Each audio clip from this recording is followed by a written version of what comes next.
So, hi, Satnam. My name is Emily. I have been absorbing the beautiful teachings and work of Maya for a long time now, and her work has been a really integral part of my own journey of awakening to my true purpose and having the courage to speak my truth and become a coach, helping other light workers to step into their power and be the light in this world. And it's such a huge honor to be in Maya's workshop here today in central Manchester.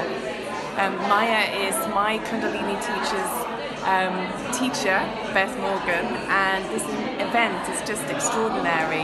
The energy in this space is incredible, and Maya's energy is just feeling it in my whole body, and I'm going to take this day and this experience back to my own community of light workers so we can just spread the ripples of love and light and joy and ecstasy that is Maya's teaching to the whole world. So huge gratitude, Maya, huge gratitude, Beth, huge gratitude for this event today, and big love.